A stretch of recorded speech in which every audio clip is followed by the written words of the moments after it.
लागे मैं छोड़ गांजा पिया थे। अगर ऐसा काम करता है मंत्री हम तेरे बात में दम है और अगर तेरे बात में दम है तू सत्य बोल रहा है और कहीं ये गलत बात निकल गई नहीं बाबा कोई बात कर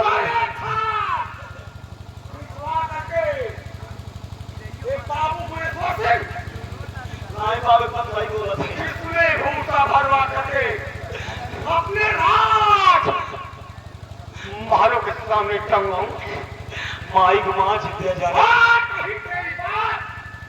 सब तो निकल गई एकदम सही है तो मंत्री तुम्हें मुहवा का इनाम मिलेगा एकदम सही बाबू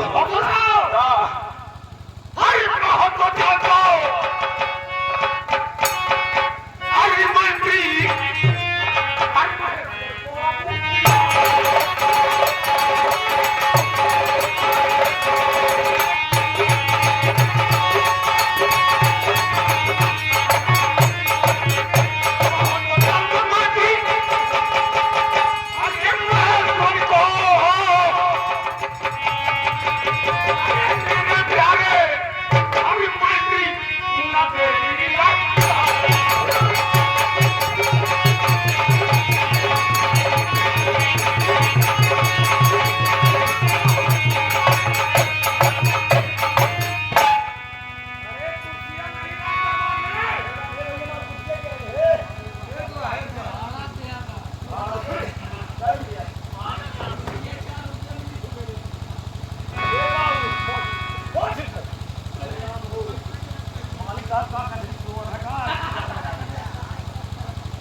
मोबाइल चल गया अच्छा हो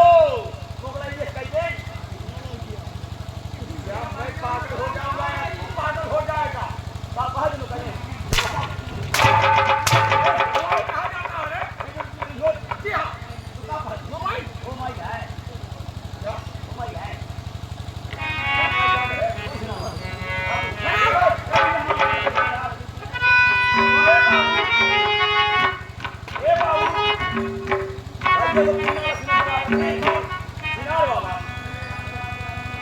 बता तू पागल है कि मैं पागल हूँ हाँ वही मीना अच्छा तो नंबर वो नहीं हुए जी हाँ आप बैठे लगाओ